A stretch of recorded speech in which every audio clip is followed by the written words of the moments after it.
Bonjour à tous.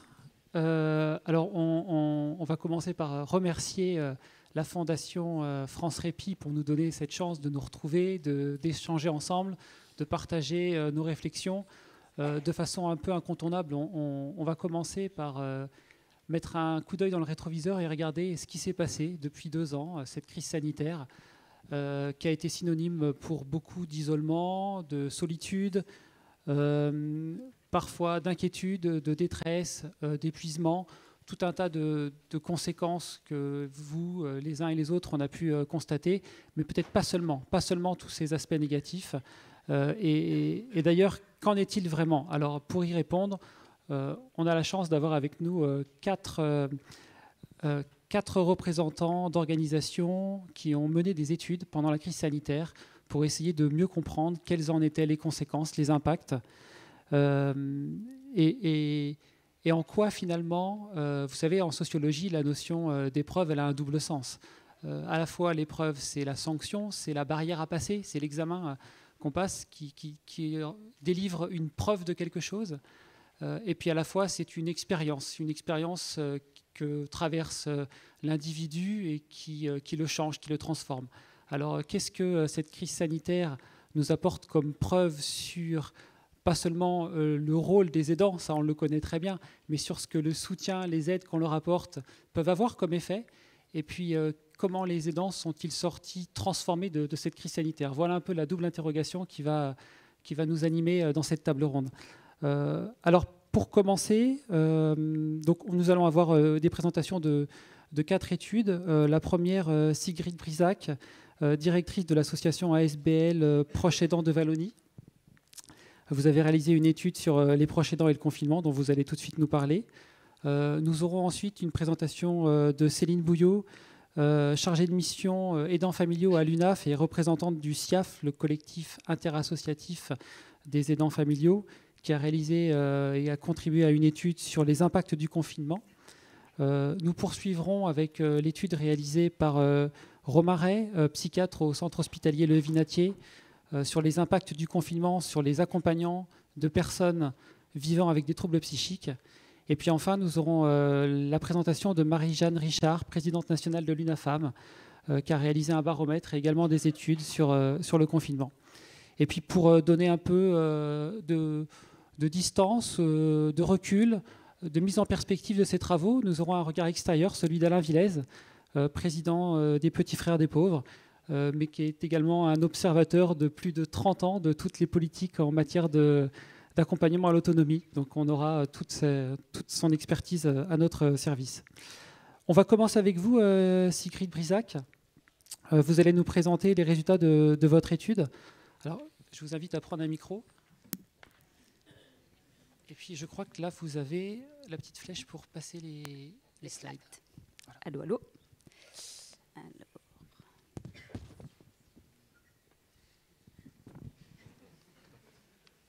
La petite flèche ne fonctionne pas. Ah, voilà, ça fonctionne. Alors, bonjour à tout le monde.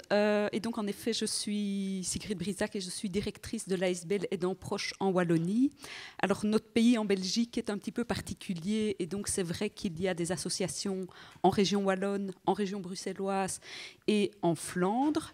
Et donc, moi, je travaille dans l'ASBL qui s'occupe des aidants proches. En Belgique, on parle d'aidants proches plutôt que de proches aidants. Et donc, voilà, je vais vous présenter une enquête qualitative qu'on a réalisée en juin-juillet 2020. Et après, vous donner quelques mots, on a réalisé aussi un colloque en octobre 2020 où l'idée était de croiser les regards aidants proches et professionnels. Alors, je dois être à la double manœuvre.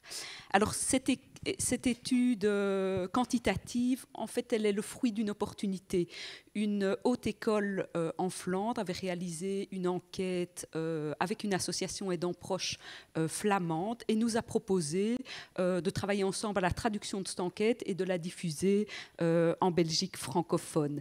Et donc, c'est vrai que du coup, l'enquête qui s'est faite en ligne a été diffusée fin juin, début juillet. Donc, on était déjà en dehors du premier confinement très strict. Et donc, on a demandé aux aidants de se positionner voilà, comme s'ils étaient encore au plus fort du début de la crise sanitaire. Et donc, on a eu 460 retours. Il y a eu environ 600 retours au niveau de l'enquête flamande. Donc, ça a permis un petit peu une enquête au niveau national, je vais dire. Et donc, les aidants étaient classiquement interrogés un petit peu sur leur profil, le profil du proche qu'ils accompagnaient, le type d'aide qu'ils apportaient à leurs proches et les modifications que le confinement strict avait entraîné, le soutien qu'ils avaient eu des professionnels et là aussi les modifications, les impacts qu'ils ont ressentis sur leur santé physique comme psychique, mais aussi sur leur vie familiale, leur vie sociale, leur vie professionnelle et aussi les modifications peut-être au niveau des besoins qu'ils identifiaient pour être mieux accompagnés. Alors, ben voilà, un petit peu classiquement dans ce type d'études, hein, les femmes étaient très majoritaires au niveau des répondants. La moyenne d'âge était de 57 ans, avec une très grosse majorité d'aidants proches répondants qui étaient entre 45 et 75 ans. Donc vraiment la génération sandwich, hein, on est aussi souvent sur ces moyennes-là. Au niveau des résultats francophones, on avait 65% d'aidants répondants qui avaient un niveau d'études supérieur. Les chiffres étaient moins importants au niveau de la Flandre et 42% d'aidants actifs professionnellement et dans les non actifs professionnellement, une toute grande majorité de prépensionnés et de pensionnés. Alors, une toute grande majorité des aidants répondants étaient des aidants proches en termes de famille, avec donc 95%, mais donc ça voulait dire aussi 5% des répondants qui étaient plutôt des amis, des voisins, c'est important de le dire aussi. Et dans ces 95% d'aidants voilà, familiaux, je vais dire, une toute grande majorité d'aidants du premier degré, donc les conjoints, les parents, les enfants. Alors, en région wallonne, en région bruxelloise, une majorité d'aidants répondants accompagnaient une situation de handicap, donc voilà, près de 60%, avec aussi voilà, beaucoup d'aidants accompagnant des personnes âgées avec des troubles cognitifs ou neurologiques, et aussi 13% d'aidants accompagnant des proches avec des problèmes psychiques. Au niveau de l'étude flamande, mais c'est lié sans doute à la manière dont on a diffusé ce questionnaire en ligne, on avait plutôt une majorité d'aidants de personnes âgées avec des problèmes, voilà, des troubles cognitifs. Alors, les aidants répondants accompagnaient aussi bien un proche qui vivait à domicile, avec ou pas avec eux, vivant avec l'aidant répondant ou pas, mais aussi des personnes aidées vivant en institution. Alors, peut-être les impacts du confinement, d'abord en termes de lieu de vie et particulièrement au niveau de l'enquête francophone, au niveau des personnes accompagnées qui vivaient en institution, je pense qu'on avait 12% de personnes fragiles vivant en institution avant Covid. On est passé à 7% pendant le premier confinement. Et à l'inverse, au niveau des personnes vivant avec leurs aidants proches, là, les chiffres ont augmenté de la même proportion. Ça veut dire quand même que 6-7% des personnes accompagnées pendant ce premier confinement vivaient en institution avant et sont venues vivre avec l'aidant proche pendant le confinement strict. Donc c'est quand même assez énorme comme pourcentage. Quelque chose qu'on a très peu retrouvé au niveau de l'enquête flamande, voilà, dont les aidants étaient plus des aidants de personnes âgées. Presque 65% des aidants ont trouvé l'aide plus lourde, l'aide apportée à leurs proches plus lourde pendant le confinement, notamment plus lourde en termes du soutien émotionnel qu'ils ont dû apporter à leurs proches, mais aussi d'aide au ménage. Hein, les services professionnels d'aide ménagère voilà, se sont brutalement arrêtés très majoritairement, et aussi de soins personnels et notamment de soins infirmiers, de soins de plaies, de toilettes, etc. Ça, c'est un gros impact au niveau du changement des soins apportés à leurs proches. En parallèle, évidemment, au niveau de l'aide et des soins professionnels, on a vu un arrêt ou une diminution très importante de certains types de services, les centres d'accueil de jour, les courts séjours, tout ce qui est kiné, ergothérapie, logopédie, s'est arrêté ou vraiment a très fort diminué pour plus de 75% des aidants répondants. Et au niveau des centres d'accueil de jour et des courts séjours, c'était quasiment 95% d'arrêt. Ce qui était le cas au premier confinement, ce qui a été moins le cas dans les autres confinements. L'aide ménagère aussi, brutalement arrêtée. Par contre, l'aide familiale, voilà, l'arrêt ou la diminution plus mitigée.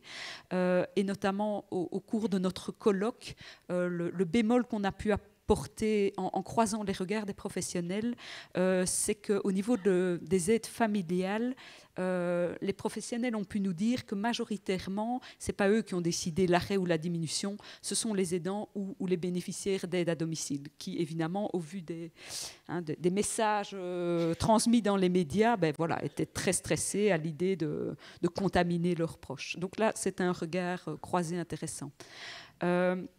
Et finalement, un constat global qui était déjà présent, évidemment, avant cette enquête, mais la crise l'a révélé encore plus, c'est que quand l'aide professionnelle ou les soins professionnels diminuent ou s'arrêtent, ben les aidants, eux, ne peuvent pas arrêter.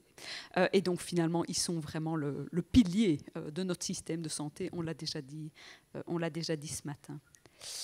Voilà, au niveau de l'état de santé psychique, des chiffres aussi assez révélateurs de l'impact de ce confinement. Alors, ça a été dans la population globale, la santé psychique de la population générale a été impactée.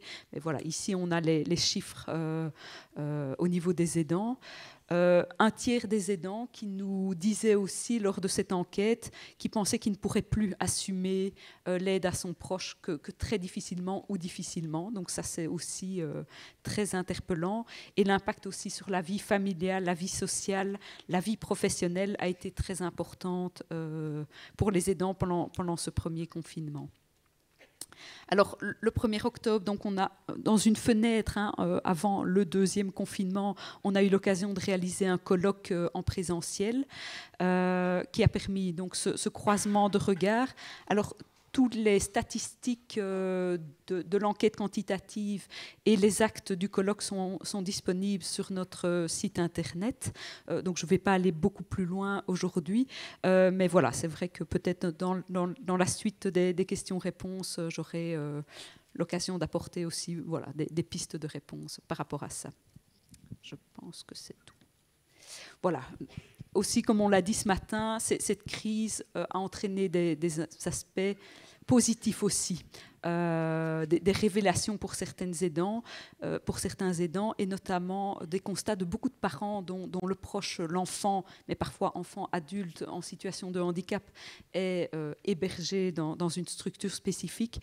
C'est de se dire, finalement, ce premier confinement où les portes se sont brutalement fermées, ça a été aussi un constat un peu révélateur pour eux, de se dire, finalement, leurs proches, quand les portes se sont réouvertes, qu'ils ont pu que leurs proches a pu revenir en week-end ou en séjour chez eux, c'est de se dire finalement le proche fragile en situation de handicap a fait finalement bien traversé cette crise, avait été bien accompagné par les professionnels, et donc un effet un peu libérateur au milieu d'un tourbillon émotionnel de difficultés, de rupture de contact, un effet un peu libérateur de se dire le jour où je ne serai plus là, mon proche il va continuer son petit bout de chemin sans moi et il sera bien accompagné. Ça, c'était aussi un impact très positif. Voilà, je vais m'arrêter là. Merci.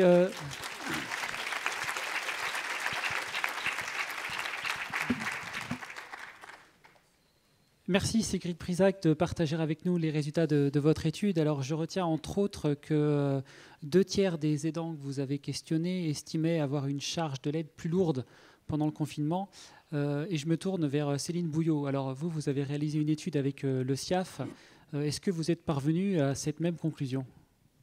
Oui, alors bonjour à tous et toutes. Merci de me donner l'opportunité de présenter l'enquête qu'on a conduite donc, avec le collectif interassociatif des aidants familiaux et l'Institut de recherche économique et sociale, l'IRES.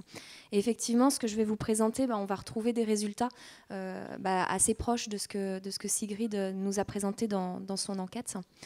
Alors, tout d'abord, simplement pour remettre le contexte de pourquoi on a réalisé cette étude, en fait, on est parti de deux constats. Le premier constat, c'est qu'on voit pendant le confinement de mars à avril 2020 beaucoup de fermetures des établissements, des accueils de jour, des services enfance et jeunesse, mais aussi une forte réduction ou une interruption des services d'aide à domicile qui se sont retrouvés parfois en manque de professionnels ou pas forcément équipés avec les équipements de protection nécessaires pour assurer la continuité de l'accompagnement professionnel. Donc c'est notre premier constat et on voit que parallèlement, les besoins d'accompagnement des personnes qui sont en situation de handicap ou qui sont en perte d'autonomie liée à l'âge ou qui sont malades sont toujours bien présents. Deuxième constat, c'est que l'ensemble des associations membres du SIAF sont, pendant le premier confinement, énormément sollicitées pour des questions vraiment pratiques sur comment faire pour maintenir le lien avec notre proche qui est en établissement et auquel on ne peut plus rendre visite. Comment faire pour aussi bénéficier d'un service d'aide à domicile ou encore des questions sur quels sont mes droits. Parce que pour rappel, au départ, par exemple, les parents dont l'IME, qui avaient leur enfant dans un IME qui avait fermé, ne pouvaient pas bénéficier d'un arrêt de travail. Ça a été mis en place après. Donc c'est vrai qu'on a eu énormément de questions, d'où notre questionnement de nous dire quel est l'impact de ce confinement sur les aidants, quels sont leurs besoins aujourd'hui et quels vont être leurs besoins suite au confinement. Et c'est pour ça qu'on a réalisé donc une première enquête entre mai et avril 2020, entre avril et mai 2020, dans laquelle on a pu interroger et recueillir les témoignages de 1032 aidants. Et on a poursuivi cette enquête par un second volet 6 mois après, en novembre 2020, parce qu'on a eu de nouveau des points d'alerte durant l'été, en fait, nous indiquant une lente reprise des services d'aide à domicile et nous indiquant aussi des difficultés pour accéder aux solutions de répit. Donc on a pu recontacter en novembre à peu près 380 aidants qui avaient répondu à la première enquête et qui ont accepté de répondre à une nouvelle enquête. Alors, on a contacté ces aidants par les outils numériques, via les réseaux sociaux et aussi via nos associations, via les associations membres du SIAF. Ce qu'on voit, c'est que là aussi, on retrouve une part importante d'aidants qui sont des femmes, puisque 78% des répondants sont des femmes. 70% de nos aidants ayant répondu à l'enquête ont plus de 50 ans. Et puis, 60% sont en âge de travailler. On voit que les aidants qui ont répondu à notre enquête sont principalement des parents qui accompagnent leur enfant, pour près de 67% d'entre eux. Pour 14% d'entre eux, ils accompagnent leur conjoint, leur partenaire. Et puis, pour 11% d'entre eux, ils accompagnent un parent. Ensuite, on a donc les frères et sœurs dans une proportion un peu moins importante, un autre membre de la famille. Et ensuite, on a bien sûr les aides amicales et les aides de voisinage. Ce qu'on constate aussi dans notre enquête, c'est, et ça on ne s'y attendait pas, c'est vraiment lors de l'analyse de nos résultats, qu'on voit émerger 3 populations qui ont été beaucoup plus impactées, qui ont beaucoup plus été touchées par le confinement, que ce soit en positif ou en négatif sur le vécu de l'aide. Et ces 3 populations, en fait, ce sont les aidants qu'on a appelés les aidants nouvellement temps plein, donc qui étaient les aidants qui se sont retrouvés à vivre avec leurs proches à temps plein, alors que ce n'était pas le cas avant le confinement. Ensuite, ce sont ce qu'on a appelé les aidants nouvellement en solo, qui sont les aidants qui étaient accompagnés avant le confinement, donc que ce soit par un professionnel, par un membre de la famille ou les deux, et qui se sont retrouvés seuls à aider pendant le confinement. Et enfin, la 3e population qu'on voit aussi qui a été beaucoup plus touchée, ce sont les aidants de personnes polyhandicapées. Alors, nos principaux résultats, je dirais qu'il y a 3 grands résultats qui émergent. Premièrement, on a eu un isolement accru et imposé pour les aidants. Donc je vais y revenir. Deuxièmement, on a eu aussi une intensification de l'aide, comme l'a mentionné Sigrid avant moi, on retrouve ces mêmes éléments. Et en même temps, on a eu un effet qui a été ambivalent sur tous les aspects de la vie de l'aidant. Je vais revenir sur pourquoi ça a été ambivalent. Et enfin, dernièrement, ce qu'on constate, c'est que 6 mois après ce premier confinement, il y a eu encore trop peu de réponses aux besoins de répit exprimés par nos aidants. Donc, concernant l'isolement des aidants, ce qu'on constate, c'est qu'ils se sont retrouvés 52% à être seuls, à accompagner leurs proches pendant le confinement, alors qu'ils étaient 33% avant le confinement à être seuls à accompagner. Quand je dis seuls à accompagner, c'est-à-dire pas d'accompagnement par un professionnel, mais pas d'accompagnement non plus par un membre de la famille. Alors, ce qui nous explique, c'est que c'est principalement dû, ça n'a pas été un choix, ça a été imposé pour 79% d'entre eux. Pourquoi ? Parce qu'il y a eu la fermeture des établissements, la réduction ou l'interruption des services d'aide à domicile, et puis des fois des solidarités familiales ou amicales qui ne pouvaient pas être mises en place du fait des restrictions de déplacement qui avaient lieu pendant le confinement. Et ce qui est intéressant, c'est qu'on retrouve là aussi ce que nous présentait Sigrid. Finalement, les 20% restants, ce sont des aidants qui n'ont pas souhaité que l'intervenant du service d'aide à domicile vienne chez eux intervenir, par crainte, effectivement, d'une contamination pour leurs proches. Et ce qui est intéressant de noter aussi, c'est que pour les aidants qui nous ont témoigné avoir pu maintenir un accompagnement, une aide, cet accompagnement, il était principalement une aide en fait familiale.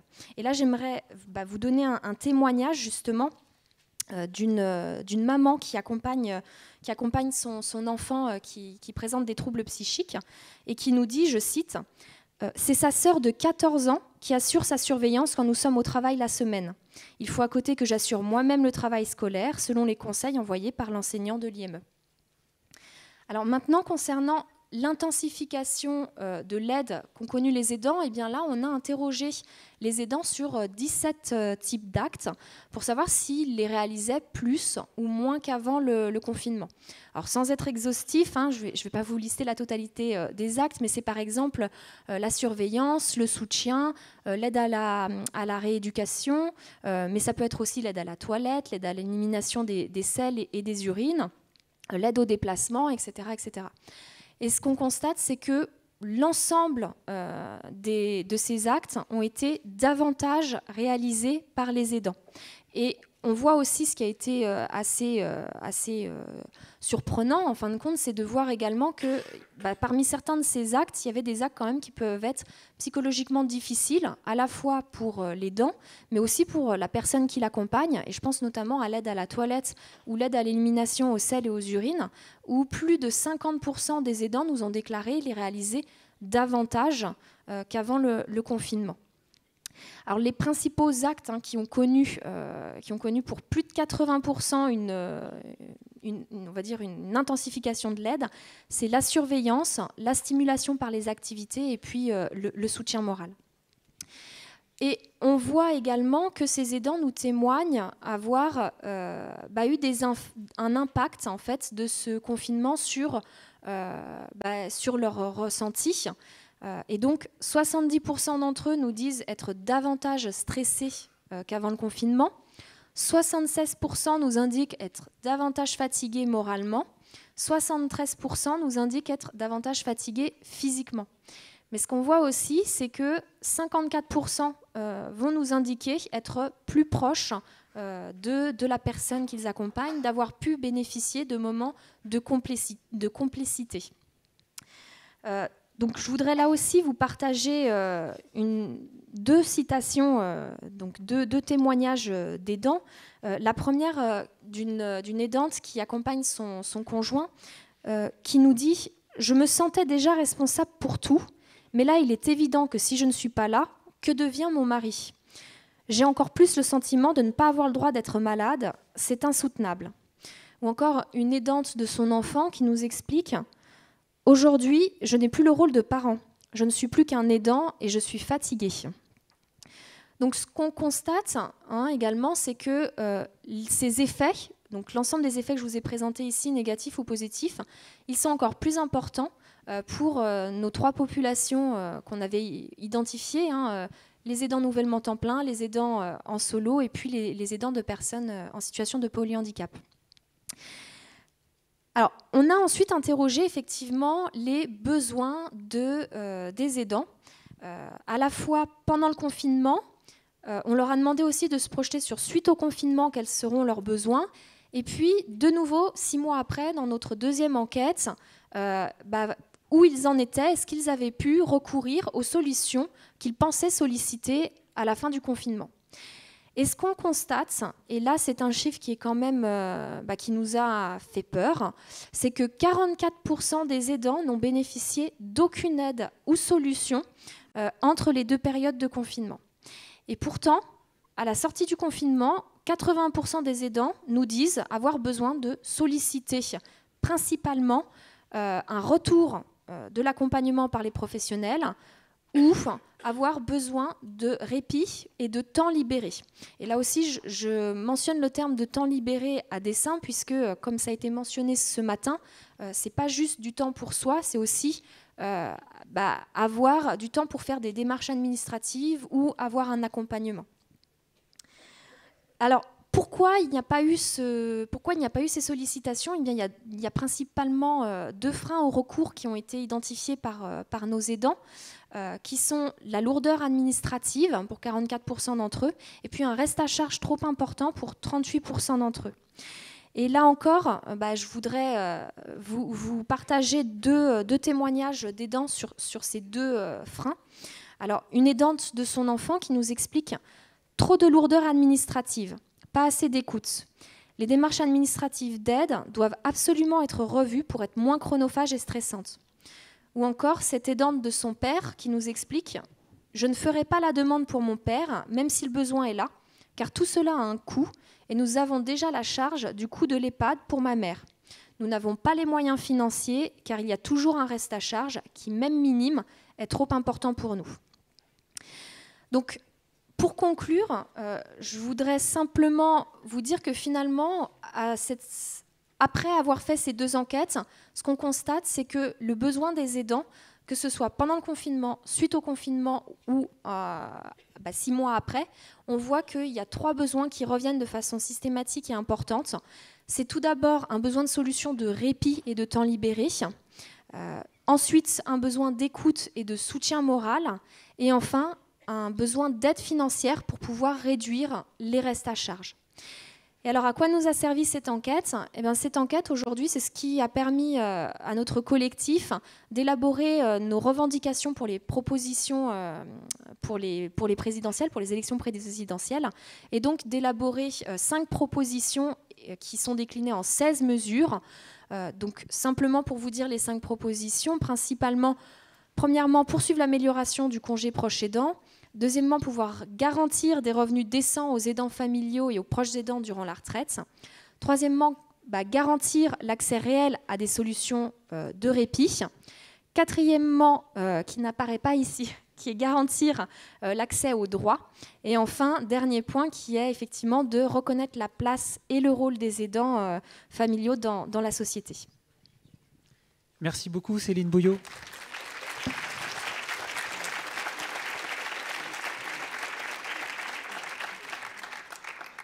Alors, Céline Bouillot et Sigrid Brisac, vous nous avez présenté un panorama assez large en Belgique et en France sur les aidants de personnes âgées, de personnes en situation de handicap. Je vous propose maintenant qu'on resserre un peu la focale et qu'on s'intéresse plus particulièrement aux aidants de personnes qui vivent avec un trouble psychique.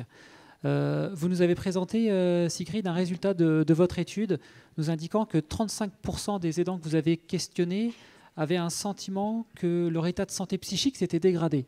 Alors, est-ce que pour les aidants qui accompagnent les personnes ayant des troubles psychiques, on retrouve cette même proportion ou est-elle augmentée ou minorée ? Romain. Donc, bonjour à toutes et tous. Donc moi, je tenais à remercier les organisateurs de m'avoir invité et de me permettre de vous présenter les résultats d'une étude qu'on a co-construite à Lyon avec l'UNAFAM et qui est une étude nationale puisqu'elle a été diffusée par des réseaux qui sont des réseaux nationaux. Donc moi, comme le disait Franck Guichet, je suis psychiatre au Vinatier à Lyon, donc je vais plus spécifiquement parler des aidants qui accompagnent un proche avec un trouble psychique. Alors je vous ai préparé une diapositive introductive et je m'excuse auprès de ceux qui connaissent déjà ce dont je vais parler dans cette diapositive. C'est simplement pour que on puisse savoir de quoi on parle et qu'on soit tous d'accord. Je vais vous parler de la psychoéducation à destination des aidants. Alors psychoéducation, c'est un terme qui est un peu spécifique à la santé mentale, mais qui est l'équivalent de l'éducation thérapeutique. Bon, peut-être que ça parlera davantage à certains d'entre vous. Et la psychoéducation à destination des aidants, c'est une intervention thérapeutique non médicamenteuse qui a une double originalité dans le champ de la santé mentale. Et j'ai essayé de vous résumer cette double originalité sur cette diapositive. C'est tout d'abord une intervention qui a une double nature. Donc c'est une intervention qui est thérapeutique. Je vais décrire ça dans la partie basse de cette diapositive. Et c'est aussi une intervention qui est pédagogique, puisque son objet, c'est justement de favoriser l'acquisition de connaissances et le développement de compétences pour les personnes qui en bénéficient. Donc dans cette situation, c'est les aidants. C'est une intervention qui se place dans un abord qui est très collaboratif et horizontal, puisque je rebondis complètement sur ce qu'a dit Tanguy Châtel tout à l'heure. On a affaire à des experts, et quand on accueille des aidants qui cheminent auprès de leurs proches depuis un certain nombre d'années, ils en savent déjà beaucoup, et souvent beaucoup plus ou autrement que nous. C'est une intervention qui a aussi une originalité puisqu'elle a un double bénéfice thérapeutique. Et en psychiatrie, cette intervention, elle est bénéfique pour les aidants qui bénéficient de l'intervention. C'est une intervention qui a un effet favorable à la fois sur l'impact, on va dire, psychique de la situation des aidants, c'est notamment sur le stress, la symptomatologie dépressive. C'est une intervention qui a aussi un impact favorable sur la dimension physique aussi de l'aidant. Et puis, c'est aussi une intervention qui a un impact bénéfique sur les usagers eux-mêmes, sur les personnes qui vivent avec un trouble psychique. Et cette intervention, c'est une intervention qui a une efficacité loin d'être anodine, puisque je vous ai donné un des résultats les plus importants, mais elle est associée à une réduction du taux de rechute pour les personnes qui vivent avec un trouble psychique, qui peut aller jusqu'à 40%. Donc ça, c'est des résultats qui sont obtenus dans le champ de la schizophrénie. Pour tout vous dire, 40%, c'est pratiquement ce qu'on obtient avec un traitement médicamenteux bien observé, bien conduit. Donc c'est vraiment une intervention qui est très importante, très efficace. Ce n'est pas une alternative, mais on voit tout l'intérêt de pouvoir développer ces interventions-là et tout le bénéfice qu'on peut escompter à travers elles. Alors, l'enquête qu'on a développée et qui s'est faite sous la forme d'un questionnaire Internet, je vais vous le présenter juste après, elle s'est attachée à répondre à un certain nombre de questions. Là, je vous en ai mis 2, mais on en avait un peu plus. La première, c'était de pouvoir apprécier le retentissement de la situation de confinement chez les aidants des personnes qui vivent avec un trouble psychique. Et notamment, nous, ce qui nous intéressait, c'était de voir l'impact sur la symptomatologie dépressive, parce que c'est quelque chose qui était connu et décrit dans la littérature internationale, et on voulait voir ce qu'il en était. On était aussi intéressé, vous verrez, j'y réponds partiellement à la fin de ma présentation, à essayer d'identifier des prédicteurs de la symptomatologie dépressive chez les aidants. Notre idée, c'était de pouvoir identifier des populations plus à risque parmi les aidants, dont on sait que c'est déjà une population vulnérable, une population cruciale mais vulnérable. Et donc, on était intéressé de pouvoir identifier plus finement les personnes à accompagner au mieux. Et puis, moi je travaille dans un centre qui développe beaucoup d'interventions psychoéducatives. Et on était aussi intéressé de savoir si les bénéfices que je vous ai présentés en lien avec la psychoéducation des aidants se retrouvaient en situation très adverse, c'est-à-dire en situation de confinement. Donc pour explorer ces questions, on a construit une enquête en ligne, et c'est une enquête qui a été co-construite, c'est-à-dire par mon équipe au Centre lyonnais des aidants en psychiatrie, et puis co-construite avec l'UNAFAM, donc une des principales associations de familles dans le champ de la santé mentale en France.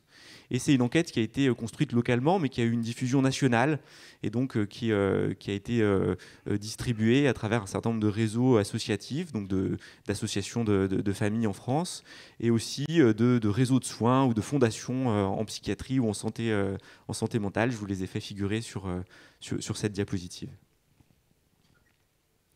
Alors, quelques mots des personnes qui nous ont répondu. On a eu un peu moins de 400 réponses. Donc ça fait un peu moins que les précédentes études, mais je tiens à souligner que c'est beaucoup parce que là, on se cible sur une population plus spécifique. Et puis, vous savez, la recherche sur la question des aidants en psychiatrie, en santé mentale, elle est assez balbutiante en France, en tout cas. Et on a peu de résultats qui portent sur des échantillons de cette taille. Donc voilà, ces résultats-là, je vous décris un peu la population des répondants. Hein. C'était principalement des personnes qui avaient une moyenne d'âge aux alentours de 60 ans, principalement des femmes et essentiellement des parents. 65% des personnes qui avaient répondu accompagnaient un proche qui était concerné par la schizophrénie, 9% par un trouble bipolaire. Et donc vous voyez qu'on avait encore d'autres personnes qui étaient concernées par d'autres diagnostics ou par l'association de certains diagnostics. Alors, quelques idées pour que vous fassiez une idée des répondants aussi. Cet échantillon-là, il avait la particularité d'avoir été renseigné par des aidants qui étaient déjà des aidants aidés, entre guillemets, c'est-à-dire des aidants qui, pour un bon nombre d'entre eux, vous voyez, plus de 80% étaient adhérents à une association de famille. 77% avaient déjà bénéficié d'une intervention proposée par les associations de famille. Ça, c'est vraiment quelque chose d'important. Hein. En France, l'aide aux aidants, elle n'est pas simplement, enfin je pense que vous le savez tous très bien, hein, elle n'est pas simplement organisée par le secteur sanitaire, elle est aussi extrêmement bien organisée et déployée par les associations de famille. Et 57% de notre échantillon avait déjà bénéficié d'un programme de psychoéducation, donc cette intervention que je vous ai présentée dans ma première diapositive. Nos aidants, c'était aussi des aidants mobilisés, hein, puisque vous voyez que 30% des aidants qui avaient répondu dans cette enquête avaient accueilli leurs proches au domicile pendant le confinement. Alors, les résultats, cette enquête en a apporté un certain nombre. J'ai décidé d'insister sur trois résultats principaux. Le premier résultat, c'est un résultat, on va dire, un peu épidémiologique. C'est finalement un résultat qui permet de faire le focus sur l'impact de la situation d'aidance chez les personnes qui accompagnent un proche avec un trouble psychique. Alors sur la partie gauche de la diapositive, je vous ai mis ce qu'on savait déjà. Et ce qu'on sait déjà, c'est que les personnes qui accompagnent un proche avec un trouble psychique, elles ont un moins bon niveau de santé psychique, elles ont une vulnérabilité vis-à-vis des troubles dépressifs. Il y a plein de raisons pour expliquer ça, on pourra y revenir dans les questions si ça vous intéresse. Mais vous voyez que, hors situation de confinement, on est bien au-dessus des personnes, les taux de dépression observés sont bien supérieurs à ce qu'on observe en population générale. Voilà, dans la partie droite de la diapositive, ce qu'on observe en situation de confinement, c'est-à-dire que ce risque de présenter des symptômes dépressifs est majoré pour les différentes populations, qu'on soit en population générale. Vous voyez qu'on passe à une prévalence qui est aux alentours de 15 à 30%. Et chez les aidants, on est dans un taux qui est beaucoup plus important. Et donc ça, c'est quelque chose c'est un premier résultat qui est à prendre en compte, hein, et qui confirme quelque chose qu'on sait, c'est-à-dire que les aidants, c'est une population qui est, pour nous en tout cas, dans le champ de la santé mentale, hein, des partenaires vraiment indispensables et cruciaux dans les parcours de rétablissement des personnes, mais aussi une population fragile, vulnérable, essentielle, mais fragile, et qu'il faut donc pouvoir accompagner. Et ces résultats-là, c'est vraiment quelque chose d'important pour insister sur les interventions qu'on déploie et le fait de les rendre le plus systématique possible. Alors, le deuxième résultat, et c'est peut-être celui-ci sur lequel je veux insister auprès de vous aujourd'hui, hein, c'est vraiment les résultats très intéressants et très forts qu'on a obtenus concernant l'impact d'avoir bénéficié d'un programme de psychoéducation. On voyait bien, je ne sais pas si vous vous souvenez de la diapositive où je décris ma population, mais le hasard avait entre guillemets bien fait les choses, c'est-à-dire qu'on avait un échantillon de personnes, on avait à peu près 50% qui n'avaient jamais bénéficié de psychoéducation et 50% qui en avaient déjà bénéficié. Alors ça, c'est parfait pour faire des statistiques, hein. Et donc ça nous a permis de mettre en évidence le fait qu'avoir bénéficié d'un programme de psychoéducation lorsqu'on est un aidant, c'est un facteur protecteur, y compris dans une situation très très adverse, comme a pu l'être la situation de confinement. Et donc vous voyez dans cette diapositive que avoir bénéficié de ce type de programme, c'était associé à une réduction de la symptomatologie dépressive, des situations plus sévères, évocatrices de dépression, et également des situations de dépression caractérisées. Ça avait aussi des effets vertueux au niveau du fardeau. Donc le fardeau, c'est quelque chose de plus large, hein, c'est tout l'impact, on va dire, négatif de la situation d'aidance. Et puis sur des outcomes qu'on explore un peu moins habituellement, c'est-à-dire les situations de stress. Et à l'inverse, c'était associé à un meilleur niveau de bien-être mental. Donc ça, c'est vraiment une conclusion qui nous a interpellés et qui nous a confortés dans les missions et dans les objectifs qu'on se donne, hein. C'est-à-dire que ces programmes qu'on développe et qui sont encore insuffisamment présents dans le contexte des soins français, et dont on sait qu'ils sont protecteurs en situation normale, eh bien, les restent protecteurs, y compris en situation adverse, comme l'a été le confinement. Troisième résultat que je voulais partager avec vous aujourd'hui, c'était cette étude, elle nous a aussi permis de pouvoir identifier des prédicteurs de la symptomatologie dépressive chez les aidants. Donc on en a identifié un certain nombre. Donc ces prédicteurs-là, c'est par exemple le fait de se sentir tendu en présence de son proche, le fait de se sentir en détresse sur le plan financier, de se sentir stigmatisé, coupable. Et à l'inverse, des prédicteurs négatifs de la symptomatologie dépressive, c'est se découvrir des capacités, des aptitudes pour accompagner au mieux son proche. Et ce que je vous présente dans cette diapositive, c'est quelque chose d'assez intéressant. C'est que le fait d'avoir bénéficié de psychoéducation, c'est inversement corrélé avec la plupart des prédicteurs de devenir déprimé lorsqu'on est aidant. Donc ces résultats-là, nous, on en voit deux perspectives. La première, c'est de pouvoir mieux identifier parmi les aidants ceux qu'il faut pouvoir accompagner de manière prioritaire. Et le deuxième point, c'est de pouvoir aussi mieux perfectionner nos interventions psychoéducatives. Parce que cette première diapositive que je vous ai présentée tout à l'heure, et qui dit que la psychoéducation pour les aidants, c'est quelque chose de très vertueux, c'est quelque chose qui a été évalué dans la recherche médicale et scientifique internationale, mais il y a encore un certain nombre d'inconnus. Et dans les inconnus, c'est le contenu. Qu'est-ce qui, dans les interventions psychoéducatives, fonctionne bien? Est-ce que c'est apporter certains types de connaissances? Est-ce que c'est développer certaines stratégies, certaines compétences auprès des aidants? Est-ce que c'est tout simplement mettre des aidants avec d'autres aidants et permettre par cela que se tisse un réseau de soutien? Est-ce que c'est se connecter les aidants avec les associations de famille? Donc voilà, ces résultats-là, nous, ça va nous permettre d'avoir des idées sur comment perfectionner un peu nos interventions. Alors, en conclusion, il y avait vraiment ce message que je voulais avoir auprès de vous, c'est qu'on dispose d'un certain nombre d'interventions à destination des aidants, dont la psychoéducation, qui est une intervention efficace tout le temps et qui reste efficace, y compris en situation adverse. Dans les limites de cette étude-là, il y avait une limite évidente, c'est que la plupart des répondants, c'était des aidants déjà aidés, hein, je vous l'ai dit. Donc on a une préoccupation par rapport à ceux qui n'ont pas répondu, c'est-à-dire des aidants qui, eux, ne sont pas adhérents aux associations de famille, n'ont pas bénéficié d'interventions, n'ont pas bénéficié de programmes de psychoéducation. On a l'intuition que c'est des populations encore plus fragiles. Alors comment avoir accès à eux? Je pense que ça pourra faire partie des échanges entre nous après. Le message que je l'ai mis en bleu, c'est que je voulais faire passer, c'est que la psychoéducation pour les aidants, elle doit être proposée précocement et systématiquement. Ça, ce n'est pas ma conclusion, en fait, hein. C'est la conclusion de toutes les recommandations internationales. Et je voulais faire passer un message, justement, à ce propos, hein. Je ne sais pas si c'est une idée reçue qu'il y a un peu dans la salle, parfois, mais lorsqu'on parle de santé mentale, de psychiatrie, on a l'impression, parfois, que c'est une discipline médicale qui est un peu plus molle, entre guillemets, que les autres disciplines médicales, hein. Ce n'est pas vrai, c'est une discipline qui a aussi des recommandations internationales. Et une des missions qu'on a en tant que médecin, en tant qu'acteur de santé, c'est justement de pouvoir créer les conditions pour pouvoir mettre en œuvre dans le quotidien des soins les recommandations internationales. Et c'est ce qu'on essaie de s'attacher à faire à Lyon, hein. Et notamment une des missions qu'on s'est fixées, et c'est une collaboration avec les associations de famille, et notamment avec l'UNAFAM, c'est de pouvoir faire en sorte que la psychoéducation des familles puisse entrer dans le quotidien des soins en France, et qu'elle ne soit pas confinée, alors excusez-moi du jeu de mots, hein, mais à certains centres de réhabilitation. Voilà. L'idée, c'est que c'est une brique de soins élémentaires, et qu'à ce titre-là, elle doit être présente partout. Et pour être présente partout, il faut créer des programmes qui soient adaptables partout. Et donc là, je vous donne, et c'est ma dernière diapositive, je m'arrêterai là, hein, des programmes qu'on développe. Ces programmes-là, c'est des programmes qui sont co-créés. Donc ça me permet de rebondir avec ce que disait aussi Tanguy Châtel. C'est pour que les conditions d'efficacité soient réunies, il faut que les solutions elles soient trouvées ensemble.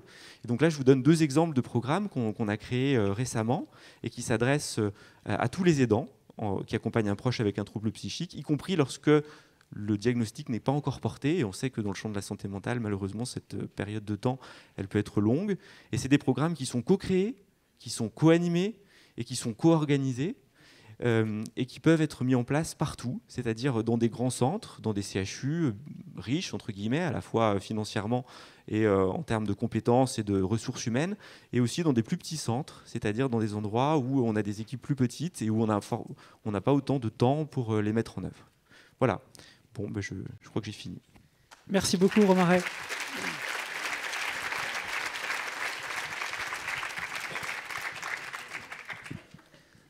Alors, on vient d'entendre le regard du médecin qui nous délivre finalement un résultat très encourageant, puisque les aidants qui sont soutenus, accompagnés, formés sont plus robustes que les autres, si on comprend bien ce que vous nous dites.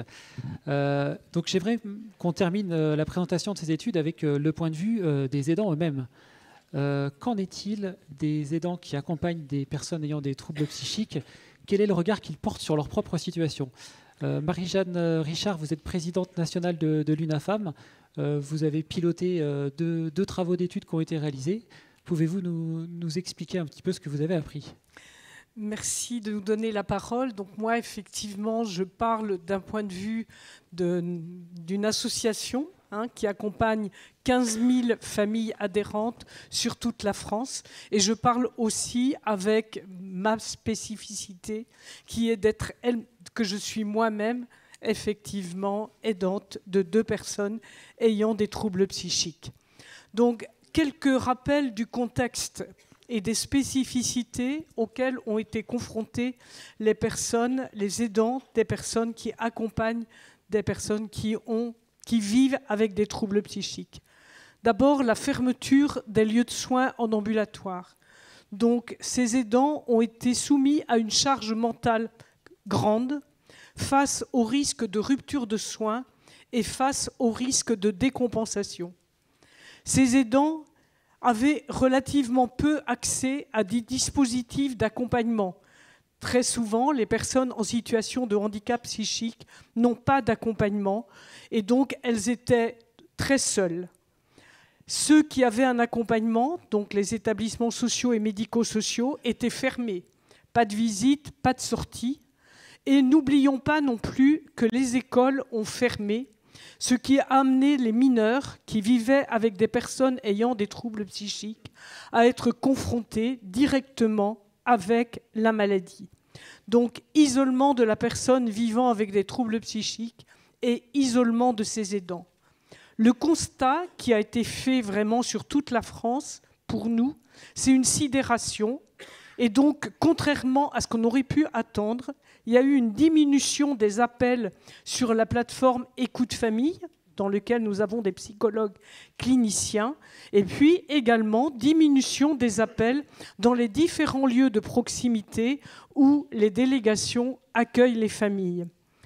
En même temps, les quelques personnes qui appelaient, elles avaient peur de la mort et une très grande angoisse de l'après-soi. Donc notre hypothèse était que nous avions des familles extrêmement éprouvées, épuisées, mais dont la souffrance restait à l'intérieur des murs intrafamiliales. Notre postulat était un besoin de lien, un besoin pour ces familles d'être soutenues et de recevoir des informations fiables et compréhensibles. Alors on a eu deux études. La première, pendant le confinement, on a ouvert une plateforme en ligne où les personnes pouvaient écrire ce qu'elles vivaient, avec un objectif qui était d'avoir une lettre hebdomadaire d'entraide et soutien pour partager les bonnes pratiques. On disait aux familles, n'hésitez pas à dire ce que vous avez qui vous va mal, mais aussi ce que vous avez mis en place qui vous permet d'aller bien. Partage de bonnes pratiques, partage de bonnes adresses, visite de musées en ligne par exemple, partage d'informations fiables. Et donc, au travers de cette plateforme, on a mis en évidence de nouveaux besoins, de besoins de formation, comment mieux communiquer avec son proche, de besoins de compétences, en particulier en termes de stratégie motivationnelle. Et puis, nous avons eu une explosion de nos formations en e-learning. Et dans les délégations, eh bien, nous avons eu vraiment des cafés-rencontres par Zoom, des groupes de parole par Zoom, enfin tout ce qui permettait avec du numérique de rester en lien. À la sortie du confinement, nous avons lancé notre premier baromètre, qui est une enquête en ligne auprès de nos adhérents, donc la fin mai 2020. Donc on a fait cette enquête dans 3 domaines, l'une sur le parcours de soins et le parcours de vie, le deuxième domaine sur l'impact de la maladie et du handicap sur la vie des aidants, et nous avions le 3e domaine qui était un focus Covid, et c'est simplement ces résultats que je vous donnerai aujourd'hui. 5062 répondants, donc avec un échantillon représentatif des régions administratives. Alors, qui a répondu ? Eh bien, quand même, nous pouvons noter que la majorité était à la retraite, avec 64% de personnes qui étaient retraitées et donc 36% d'actifs. Et nous notons que ce sont quand même des personnes qui sont de catégories socio-professionnelles plutôt positifs, des CSP+, et donc ça nous pose les questions de ce qu'ont vécu les aidants qui étaient dans les autres catégories professionnelles. Étape numéro 1, l'étude qualitative au cours du confinement. Eh bien, il ressort ce qui a été dit tout à l'heure, c'est que les aidants ont découvert du potentiel chez les personnes qu'elles accompagnaient. Habitués à vivre avec peu de liens sociaux, et pour certains ayant déjà vécu des périodes d'isolement durant leur séjour hospitalier, eh bien, ces expériences de vie leur ont permis de faire preuve d'une très grande résilience et de passer ce temps de confinement, pour certains, sans trop d'angoisse ou de stress. Il y a eu vraiment des trésors d'ingéniosité qui ont été mis en place pour pallier à la distanciation physique en gardant du lien. Des SMS, Skype, Zoom, des devinettes, des jeux en ligne, et en particulier donc à l'intérieur des groupes d'entraide mutuelle, où tout cela a permis finalement de vivre plus ou moins bien cette période de confinement. Une grande limite quand même, c'est la fracture numérique. De nombreuses personnes vivant avec des troubles psychiques n'ont pas d'accès à Internet, n'ont pas de tablette, n'ont pas d'ordinateur et n'ont pas de smartphone. Excusez-moi. Donc, en ce qui concerne les aidants, eh bien, ce qui ressort, c'est leurs inquiétudes. La contamination d'un parent vulnérable par la personne aidée. Une sœur nous dit « Mon frère malade ne respecte pas les règles de sécurité, mettant en danger nos parents plus âgés. » Et pour les parents, être contaminé et de ne plus pouvoir assumer l'aide apportée à la personne aidée. Un gros sujet. L'épuisement, ma situation familiale avec mon proche souffrant de troubles cognitifs était tendue avant le Covid, elle devient non soutenable. La rupture de soins et de perte d'autonomie du proche pendant le confinement, les familles nous ont dit que les projets d'autonomisation de leurs proches ont été mis à l'arrêt. Je ne sais pas, je passe trop vite. Excusez-moi. Donc le deuxième point qui ressort de cette étude qualitative, c'est l'inventivité et la résilience des familles pour s'adapter à une situation difficile et parfois anxiogène. Toujours tenter le meilleur. Il est invivable, mais j'essaie de parler avec lui, de le raisonner. Je lui propose de sortir, marcher 1 heure, et partager avec lui des tisanes relaxantes, des repas où il participe. Mais ce n'est pas suffisant pour atténuer les crises et les débordements. Inventer ensemble est quelque chose aussi qui a été très fort de la part des aidants pendant toute cette période. Je m'occupe de son linge, je me promène avec lui. Les aidants ont été aussi des passeurs de liens. Et ça, je trouve, c'est aussi un point très important. Nous avons suggéré à nos familles et à quelques amis proches qu'un petit appel lui ferait du bien. Et ainsi, il est entouré, peut-être plus qu'en temps normal. 4e point, c'est capitaliser sur ce que chacun aime faire. Pour s'occuper, il dessine. Nous hébergeons notre fils depuis le début du confinement. De grands moments de partage, aide en cuisine, dans le ménage le matin, tour de la terrasse où nous avons des fraisiers et dont ils surveillent l'apparition des premières fraises. Donc autant de points extrêmement importants de cette résilience. Derrière, nous avons fait ce baromètre donc, au mois de mai-juin. Donc on était complètement en sortie du confinement. Alors, pour près de 40% des personnes, cette crise a été synonyme du manque d'accompagnement de la personne malade et ou handicapée, associé à un sentiment de solitude face à la situation. 40% parlent de ce sentiment de solitude.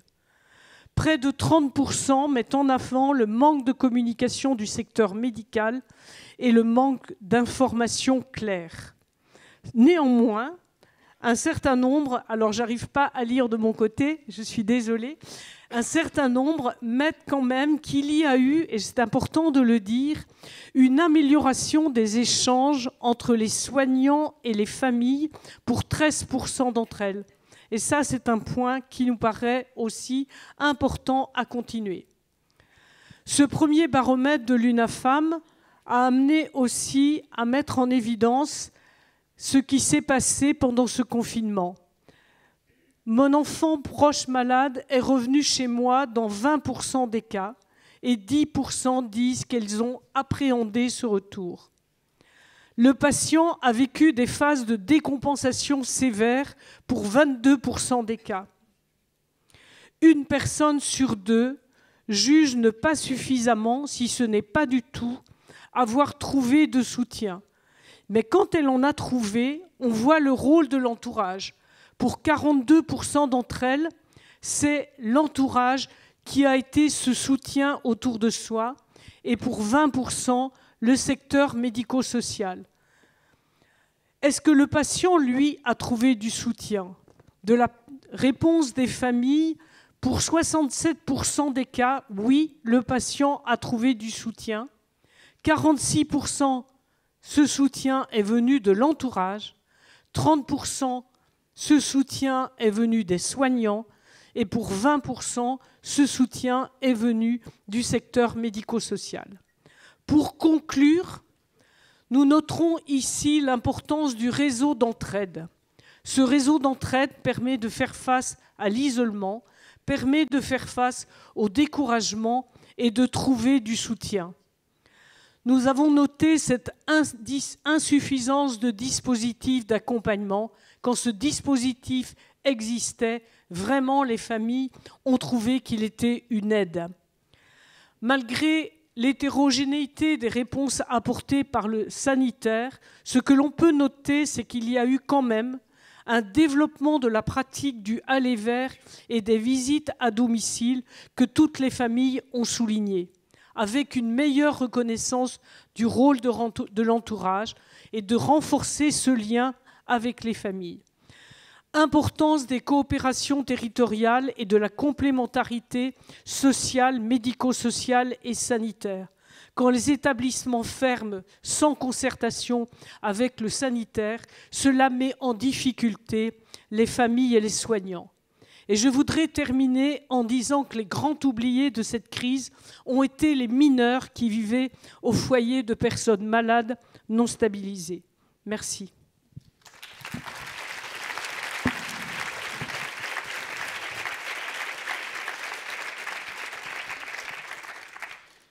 Bien, j'ai été frappé en écoutant les conclusions de chacun de vos études, comment ça dessine finalement ce qu'on attendrait d'une véritable politique de soutien pour les aidants, avec des aidants qui seraient soutenus, formés, insérés dans un environnement bienveillant, avec des professionnels qui vont vers eux, qui prennent les démarches, les initiatives. On voit bien comment les choses se passeraient beaucoup mieux dans ce sens-là.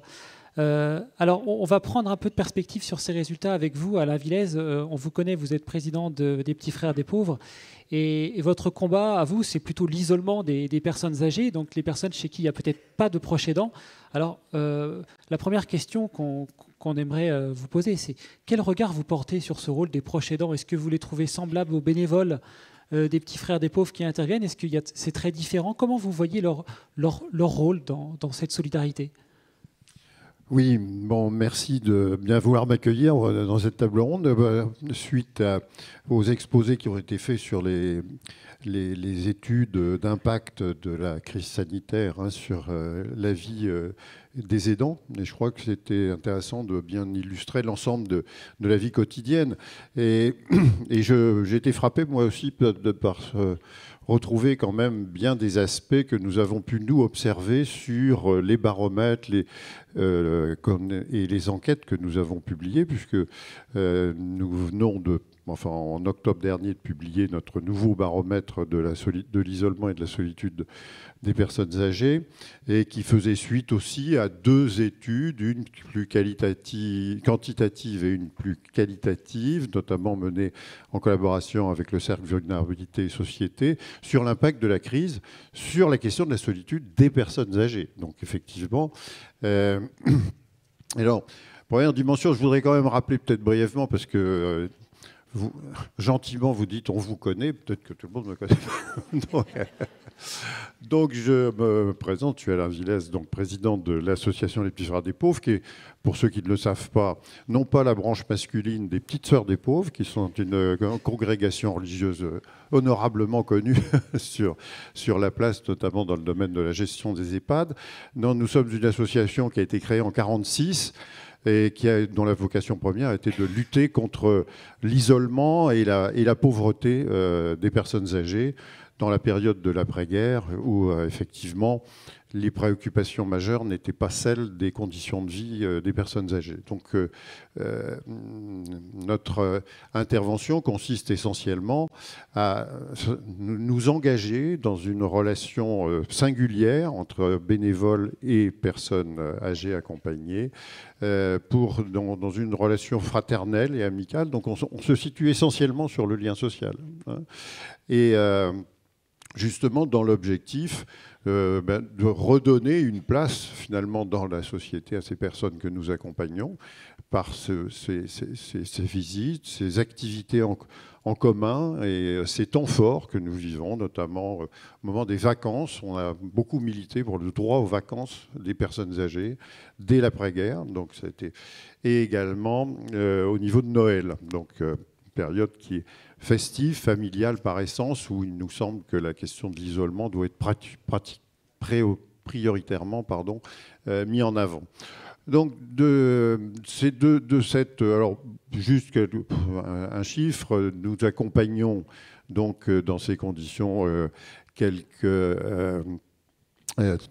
13 000 personnes âgées, et avec en gros un réseau de 12 à 13 000 bénévoles organisés en équipes d'action territoriale, et certaines d'entre elles étant plus spécialisées sur l'accompagnement vers le logement pour les personnes âgées en situation de très grande précarité, qui sont notamment à la rue. Voilà. Juste, je me permettais cette petite présentation rapide pour vous dire qu'effectivement,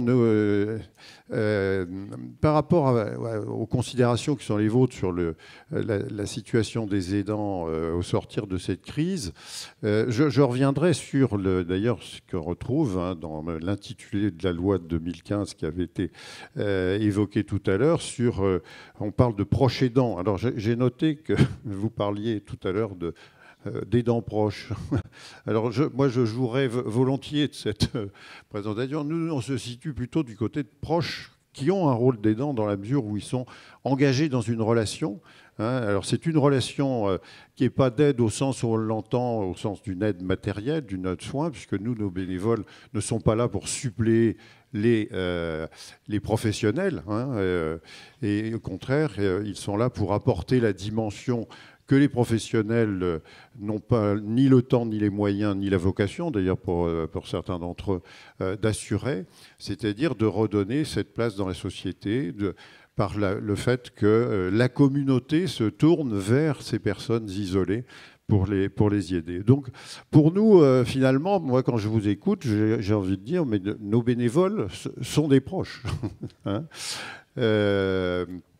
Et donc, de fait, c'est cette situation-là qui me frappait, parce que je crois que par cette qualification de proche, on se retrouve dans ces situations où, de fait, les proches, au sens de nos bénévoles, ont été confrontés, dans cette période de crise sanitaire, à des situations extrêmement violentes du point de vue de la relation, puisque, en vous écoutant et parler de vos études au niveau de l'UNAFAM et de vos constats, moi, ce qui m'a frappé, c'est que, de fait, beaucoup de bénévoles ont dû interrompre brutalement leur relation, que ce soit à domicile ou en établissement, puisque on visite quand même à peu près 60% des personnes que nous accompagnons vivent à domicile, mais les 40 autres % vivent en établissement. Passage, d'ailleurs, je pense qu'au-delà du caractère paradoxal, on peut souffrir, on souffre d'isolement et de solitude, même dans un établissement où, par vocation, il y a du personnel, on n'est pas seul au sens physique du terme. Donc c'est important de le souligner parce que cette interruption brutale de la relation a été l'occasion d'une souffrance et d'une vraie difficulté et qui s'est répercutée également sur la vie de ces équipes de bénévoles qui a été elle-même suspendue.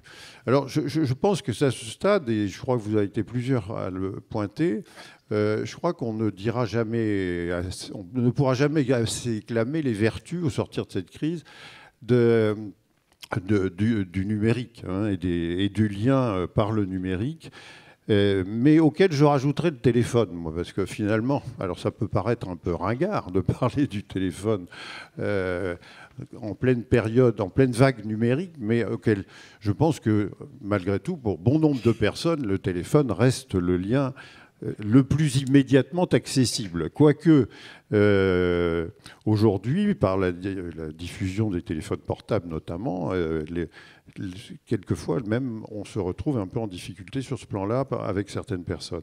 Donc le numérique a été très salvateur dans bon nombre de cas, mais effectivement, avec à la clé cette réalité qui est quand même extrêmement encore vivante, c'est que, par définition, tout le monde n'a pas accès au numérique. Et cette fracture numérique que vous avez pointée, nous l'avons ressentie cruellement. Alors, même si ce qu'on a pu constater au fur et à mesure des études que nous avons conduites ces dernières années, et notamment sur cette question de la fracture numérique en 2018, eh bien, on s'est rendu compte que de fait, l'accès au numérique progresse, mais il progresse plutôt chez les personnes les moins âgées, si j'ose dire, puisque nous constatons qu'il y a maintenant à peu près 3,5 millions, 3,6 millions personnes de plus de 60 ans qui sont victimes de la fracture numérique. Ils étaient 4 millions en 2017. Donc vous voyez, on progresse, mais on progresse sur les tranches d'âge les moins âgés. Donc, de fait, c'est le premier constat que je voulais poser avec vous, parce que c'est vrai que grâce au lien numérique, qui a finalement été le plus présent pour nous dans les établissements, puisque dans les EHPAD, le personnel a pris aussi sur lui de faciliter l'accès, notamment à WhatsApp, qui a permis de maintenir des liens, mais avec l'assistance. Et c'est ça que je voulais souligner, parce que pour les plus âgés, les plus en perte d'autonomie, c'est vraiment la question de l'accompagnement au numérique qui est fondamental. Et c'est pour ça que même on pourra multiplier tous les ateliers numériques qu'il faut. Il y a un moment donné où il y a toujours besoin de ce soutien et de cet accompagnement. Ça me paraît tout à fait déterminant. Et d'ailleurs, vous l'avez souligné dans cette formation, les e-learning. Donc, pour le lien entre les bénévoles, nous aussi, le numérique a été extrêmement important. Mais donc, de fait, on n'est pas au bout du chemin.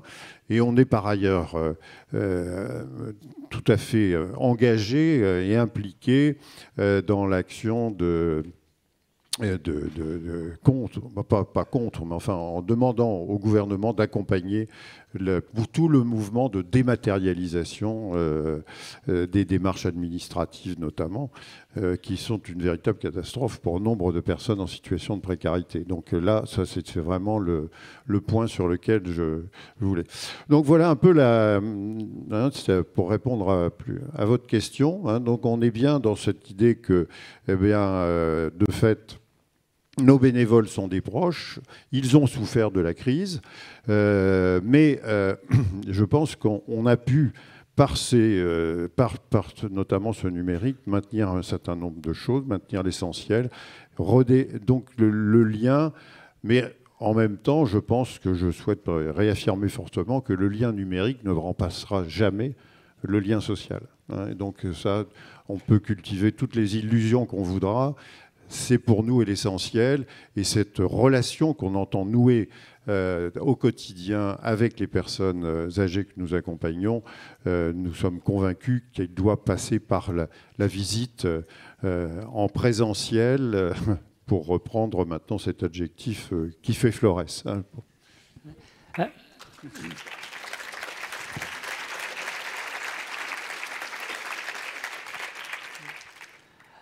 Alain Villez, vous avez sans doute été sensible, comme moi, à la tension qui traverse les études qui ont été présentées et qui est liée à finalement l'ambivalence des relations d'aide. On s'attendait à trouver comme résultat de l'épuisement, de la détresse, de la colère, c'est le cas, ça a été vérifié, mais on découvre aussi de l'inventivité, de la complicité, de l'affection, des potentialités nouvelles qui sont découvertes. Donc on voit bien qu'il y a une face négative, une face positive. Dans les relations d'aide, comment, selon vous, faire pour valoriser davantage cette dimension positive de l'aide qu'on ne met jamais souvent au premier plan?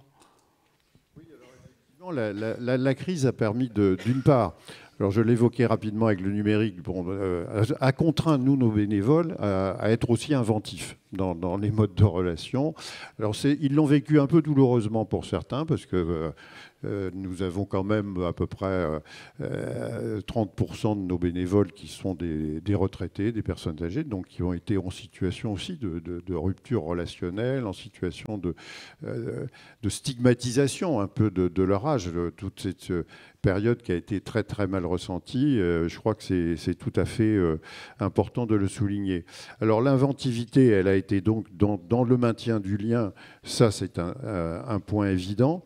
Mais alors par contre, je pense que ce qui nous a frappé, nous, ce qui nous concerne, c'est que nous avons été sollicités directement, ou nous avons pu constater que des éléments de solidarité nouvelles ont pu se manifester, notamment de la part de très jeunes personnes. Hein, donc, ce qui pour nous a été une surprise très positive, parce que spontanément, dans le voisinage, ou même sur notre plateforme nationale bénévole, puisque nous avons une plateforme nationale pour recueillir des offres de bénévolat, eh bien, des tas de personnes, plutôt donc jeunes, se sont proposées spontanément pour venir en aide, faire des courses, là où justement les services professionnels ne pouvaient plus ou intervenaient beaucoup moins, et que nos bénévoles nous-mêmes ne pouvaient plus intervenir parce que frappés par la limite d'âge, hein, puisque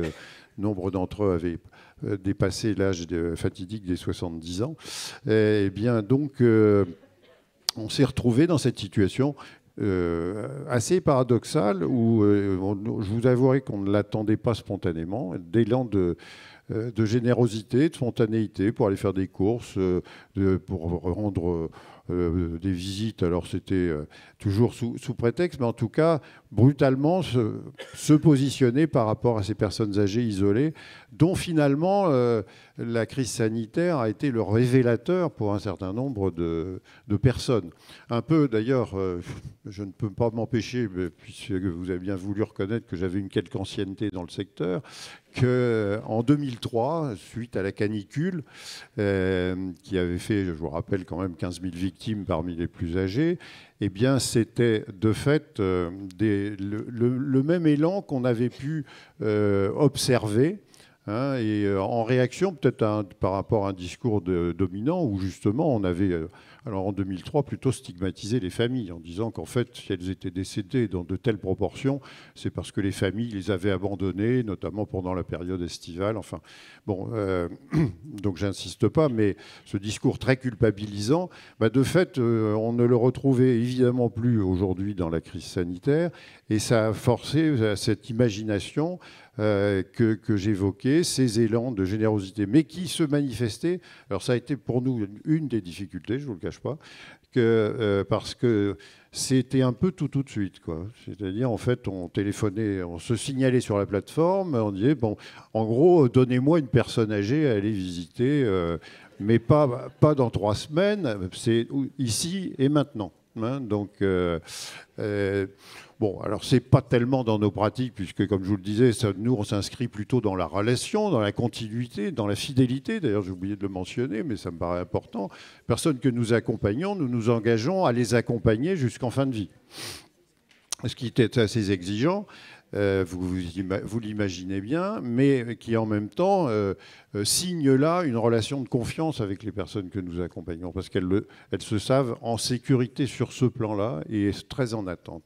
Donc c'est vraiment l'élément qui pour moi était le plus déterminant, et la bonne surprise, c'est que d'une part, les situations d'isolement qu'on a tout dernièrement encore recensées, qui sont en croissance, j'oserais presque dire exponentielle. Alors, l'impact de la crise sanitaire est évident, hein, puisque je voudrais quand même le rappeler, ce chiffre extrêmement préoccupant de 530 000 personnes âgées de plus de 60 ans qui sont en situation de mort sociale. Par rapport aux 4 cercles de sociabilité, hein, que sont évidemment la famille, les amis, le voisinage et la vie associative d'une manière générale. Eh bien, par rapport à ces 4 cercles, on a quand même 530 000 en situation de mort sociale. En 2017, il n'y en avait que 300 000. Donc ça vous donne le... Alors, loin de moi l'idée, d'ailleurs, je n'impacterai pas que la crise sanitaire. Il y a vraiment un problème aujourd'hui qui est général. Alors, il n'y a pas que d'ailleurs les personnes âgées. Les jeunes aussi ont beaucoup souffert d'isolement. Et je crois que dans ce que nous craignons, nous, le plus dans ce conflit de génération qui n'a pas eu lieu, et ça fait partie des bonnes surprises et des bonnes nouvelles, de constater que cette guerre des âges, hein, qu'on nous prédit régulièrement tous les 10 ans, elle n'a pas lieu, elle n'a pas, loin de là, puisque nous savons ces élans de générosité. Alors c'est que je soulignais. Ce que je voulais peut-être mettre en avant également, c'est le fait que nous avons dans cette vision positive des choses à nous soucier de réhabiliter donc les personnes dans ces réseaux de sociabilité, et donc avec maintenant l'appui de la population, du voisinage qui se sent beaucoup plus responsabilisé. Et on a lancé une opération, d'ailleurs, à l'occasion de la publication de notre baromètre le 1er octobre dernier, de lancer une opération qu'on a intitulée « Chasseurs de solitude ». Alors vous avez peut-être vu au cinéma, on a fait des clips vidéo pour alerter les gens sur l'idée que, dans le fond, peut-être dans leur voisinage très proche, dans la même cage d'escalier de leur immeuble, eh bien, il y avait des personnes âgées en situation d'isolement qui étaient en attente peut-être d'un sourire, d'un geste et d'une relation, en tout cas, où l'ignorance n'avait plus cours. Et je crois que c'est ça l'élément qui me serait le plus positif. Voilà. Merci. On va terminer avec une question que j'aimerais vous poser à chacun d'entre vous. On voit bien que la crise sanitaire a fait émerger beaucoup d'inventivité. Et puis vous nous amenez des bonnes nouvelles. La guerre des âges n'a pas lieu. Contrairement à la canicule de 2003, on n'a pas culpabilisé les familles, bien au contraire. Donc on voit bien qu'on est en train de se débarrasser d'un certain nombre de boulets qu'on pouvait avoir. Ma question, c'est, selon vous, quand on essaye de tirer le bilan de cette crise, qu'est-ce qui se dégage comme raison d'espérer ? Comment vous voyez la suite pour les aidants, et sur quelle base on peut s'appuyer pour la penser positivement. Est-ce qu'on peut essayer d'être succinct en vraiment quelques mots? Oui, je vais essayer, je vous promets. Non, les raisons d'espérer, remarquez, on aurait pu renverser la question, c'est plutôt les raisons de ne pas désespérer. Parce que vous avez été sans doute frappé parce que s'agissant de la situation des personnes âgées, notamment celles en perte d'autonomie, puisque je crois que ce qui est important de rappeler, c'est que la question de l'isolement et de la pauvreté sont, à mon avis, intrinsèques aussi du processus de perte d'autonomie. Parce qu'il y a un phénomène cumulatif, c'est le régime de la triple peine. Et je crois que si on veut avoir des raisons d'espérer, c'est qu'il faut pouvoir lutter sur cette triple peine, sur donc un front qui est bien sûr la lutte contre l'isolement. Bon, nous y contribuons pour notre faible part, mais il faudra que toute la population s'y mette. C'est pour ça que la raison d'espérer, c'est la promotion d'une société plus inclusive, bien évidemment, à l'égard des personnes âgées. C'est aussi la question de la réduction de la pauvreté et de la précarité, qui, loin d'une idée toute faite, n'est loin d'être évolue. Moi, je rappelle toujours qu'on a quand même 670 000 personnes âgées qui vivent en dessous du seuil de pauvreté. Et quand ils sont plus que cela, d'ailleurs, parce que le chiffre que je cite, c'est le nombre de bénéficiaires du minimum vieillesse. Or, nous savons que nombre de personnes âgées ne le sollicitent pas. Il y a un problème de non-recours, un peu comme dans le RSA, concernant le minimum vieillesse. Donc il faut continuer à lutter contre la pauvreté et effectivement faire de la lutte contre l'isolement un élément prioritaire de la prévention de la perte d'autonomie. Alors ça, je crois qu'on progresse dans la réflexion. Mes raisons d'espérer, c'est que notamment nous avons réussi à convaincre les conférences de financeurs de s'intéresser à la lutte contre l'isolement. Mais nous sommes encore très très loin de la loi que nous attendons et qui doit donner à cette cinquième branche de sécurité sociale un contenu. Parce qu'on a créé une branche, c'est une belle enveloppe que la CNSA gère avec rigueur, avec beaucoup de rigueur d'ailleurs.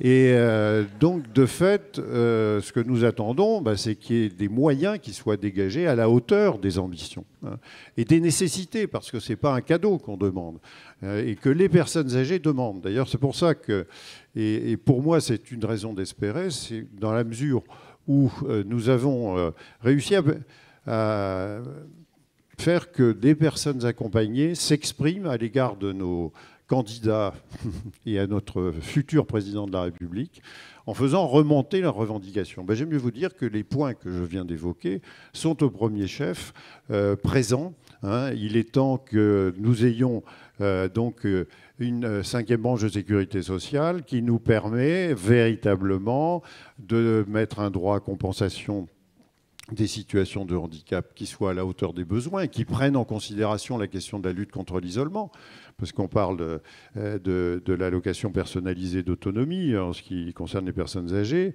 et bien qui ne prend absolument pas en considération les besoins de socialisation. On est sur la satisfaction des besoins primaires, point barre.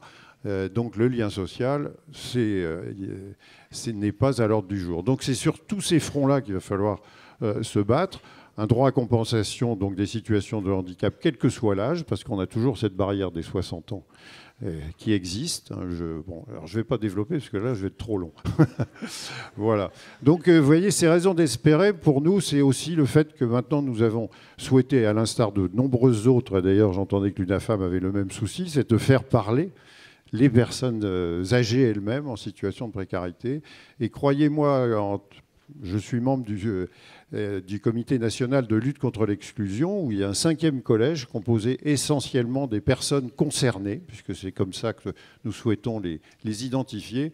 J'aime mieux vous dire qu'ils sont extrêmement présents, actifs dans le dialogue.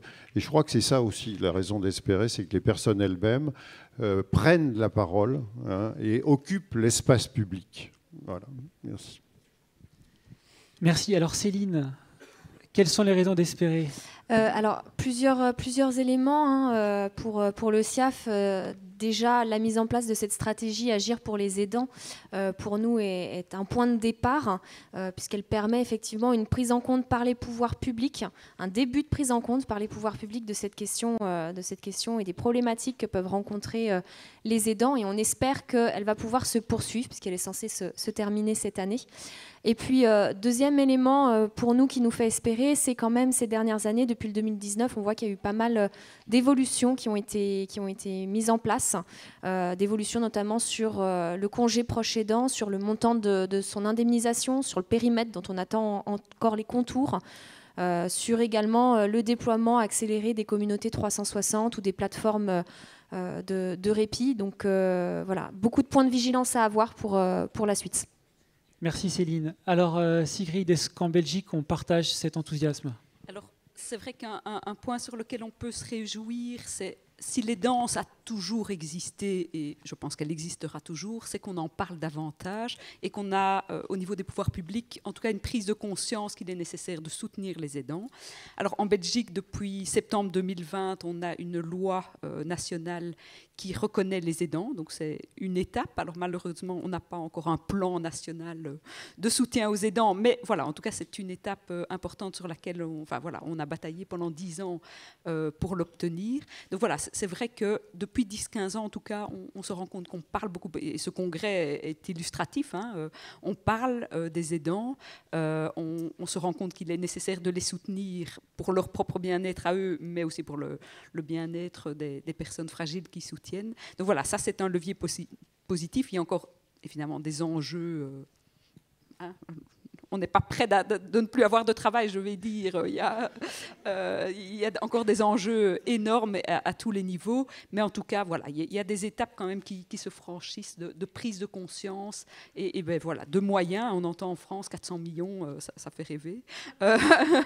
Même si c'est sur plusieurs années, j'imagine. Mais donc voilà, il y a des choses qui se font, il y a des choses qui existent, même si on peut mieux faire, même si on peut déployer davantage. Alors Marie-Jeanne, est-ce que les familles gardent de l'espoir? Ah oui, sinon on n'est pas là. Donc oui, on garde l'espoir. Moi, je dirais qu'il y a 3 raisons d'espérer. La première, c'est que peut-être qu'on va arrêter de parler de société inclusive sans dire qu'il faut qu'elle soit accompagnée. Il faut absolument accompagner la société pour que cette société soit accessible. La deuxième raison d'espérer, c'est que, effectivement, je rebondirai sur la 5e branche autonomie. On parle aujourd'hui non pas de handicap, mais on parle du soutien à l'autonomie pour la personne. Et là aussi, c'est vraiment un point important. Et puis, quand même, accompagner pour les aidants, le soutien des aidants va passer par le soutien à la personne. Il faut sortir du fait de culpabiliser les aidants. Ils sont des liens. Et il faut leur donner toute leur place, mais pas plus que leur place. Les laisser également vivre. Tout à l'heure, il y avait la maman qui disait « Je suis une maman ». Oui, je suis une maman, je suis une femme. Je suis aidante, mais je ne suis pas que aidante. Et ça, c'est vraiment important que ce soit entendu ici. Merci Marie-Jeanne. Alors Romain, le mot de la fin. Je vais essayer de ne pas faire de redite parce que je partage l'avis de ce qui vient d'être dit précédemment. Non, moi, je voulais insister sur un point. J'ai l'impression que les périodes très adverses, c'est aussi des boosters d'ingéniosité et pour trouver des nouvelles modalités d'organisation, y compris des organisations ou des modalités de fonctionnement qu'on s'interdisait auparavant parce qu'elles nous paraissaient moins bien, moins efficaces, des moments dits des solutions dégradées. Voilà. Alors, je reviens sur ce que je vous ai présenté. Il y a pas mal de choses jusqu'à présent. On se dit, voilà, il y a des interventions qu'il faut faire absolument en présentiel parce que c'est la meilleure façon de les faire. Mais moi, je vous appelle tous à avoir une vision plus nuancée, plus distanciée de ces choses-là. Est-ce qu'il vaut mieux une intervention parfaite mais qui est très difficile à mettre en œuvre et qui finalement va concerner qu'un petit groupe d'individus, ou une intervention un peu dégradée, alors qui ne remplit pas tout, mais qui permet de toucher beaucoup de monde et qui va peut-être avoir aussi des effets en cascade, parce que si vous touchez beaucoup de monde, vous allez pouvoir induire des effets de parcours vertueux. Et donc moi je pense que les périodes très adverses, ça c'est quelque chose qu'on observe si on s'intéresse à l'évolution, on appelle ça les goulots d'étranglement, il y a des explosions évolutives après. Et les périodes très adverses, c'est aussi des boosters d'ingéniosité, et je pense qu'il faut qu'on tire beaucoup beaucoup de leçons de ce qui s'est passé et que ça enrichisse nos manières de faire et nos organisations.